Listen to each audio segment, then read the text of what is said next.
Lucky Lore Master's recording of the Argonian Account, Book 2. Decimus Scotti emerged from the dirt and reeds, exhausted from running, his face and arms sheathed in red flesh flies.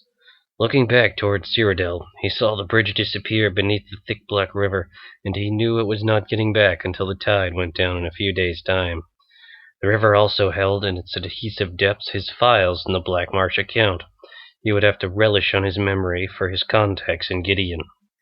Milik was purposely striding through the reeds ahead, flailing ineffectually at the flesh flies. Scotti hurried after him. "We're lucky, sir," said the Red Guard, which struck Scotti as an extraordinarily odd thing to say, until his eyes followed where the man's finger was pointing. "The caravan is here." 21 rusted, mud-spattered wagons with rotting wood and wobbly wheels sat half-sunk in the soft earth ahead. A crowd of Argonians, gray-scaled and gray-eyed, the sort of sullen manual laborers that were common in Cyrodiil, pulled at one of the wagons which had been detached from the others. As Scotti and Milik came closer, they saw it was filled with a cargo of blackberries so decayed that they had become hardly recognizable, more a festering jelly than a wagon-load of fruit. Yes, they were going to the city of Gideon, and yes, they said Scotti could get a ride with them after they were finished uploading this shipment of lumberries. "How long ago were they picked?" Scotti asked, looking at the wagons of rotten produce. "The harvest was in last seed, of course," said the Argonian, who seemed to be in charge of the wagon.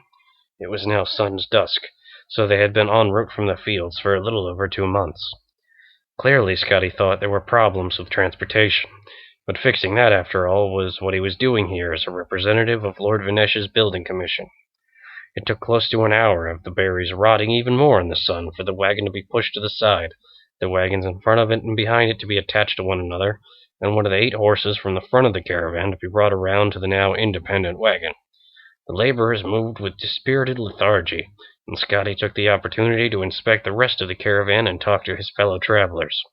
4 of the wagons had benches in them, fit for uncomfortable riders, while the rest were filled with grain, meat, and vegetation in various stages of corruption.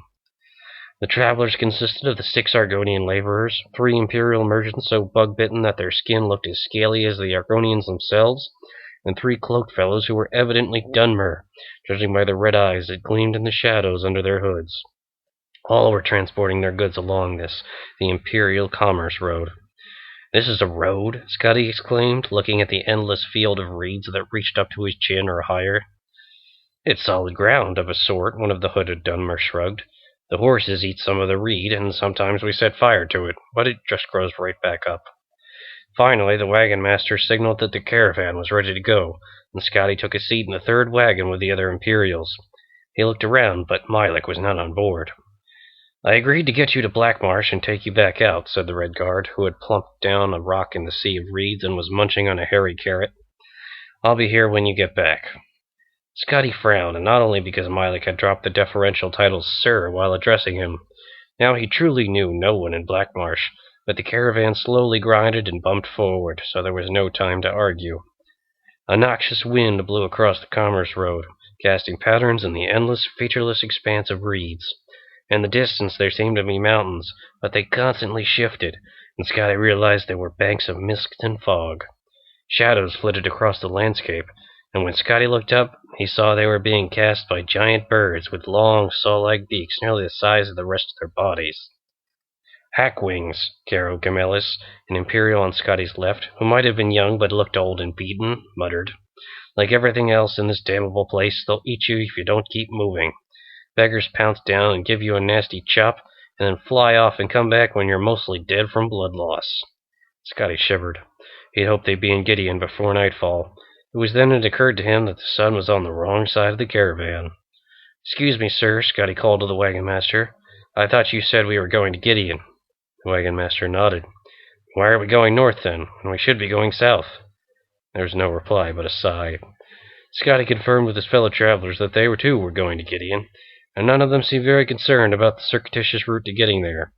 The seats were hard on his middle-aged back and buttocks, but the rumping rhythm of the caravan and the hypnotic waving reeds gradually had an effect on him. Scotti drifted off to sleep. He awoke in the dark some hours later, not sure where he was. The caravan was no longer moving, and he was on the floor, under the bench, next to some small boxes. There were voices, speaking a hissing, clicking language Scotti didn't understand, and he peeked out between someone's legs to see what was happening. The moons barely pierced the thick mist surrounding the caravan, and Scotty did not have the best angle to see who was talking.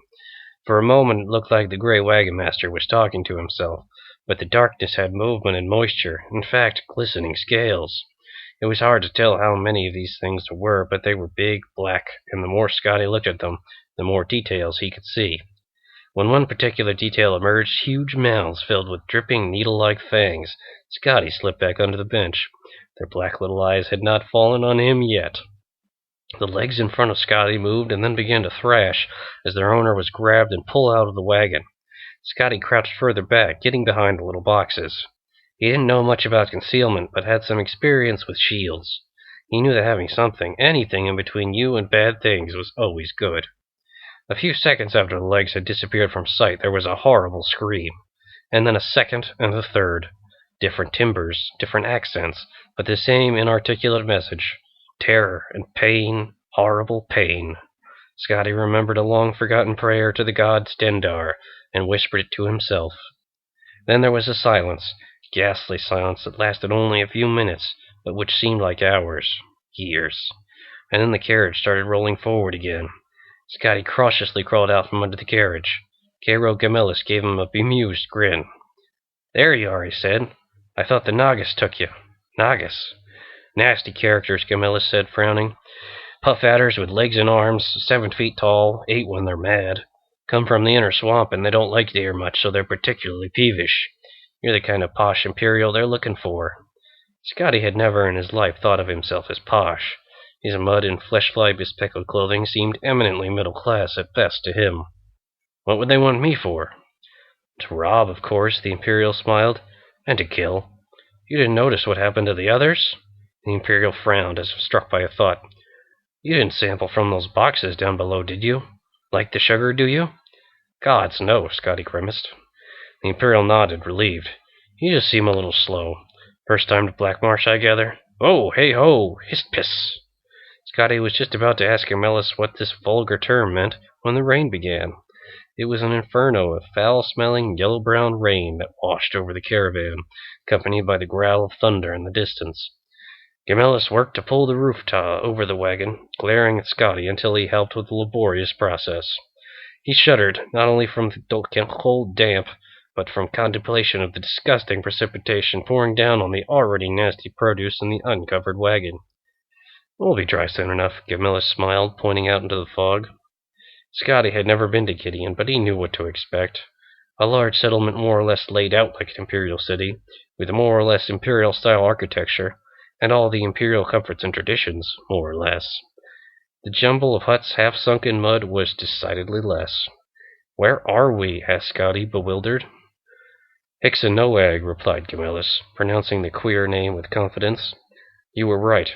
We were going north when we should have been going south."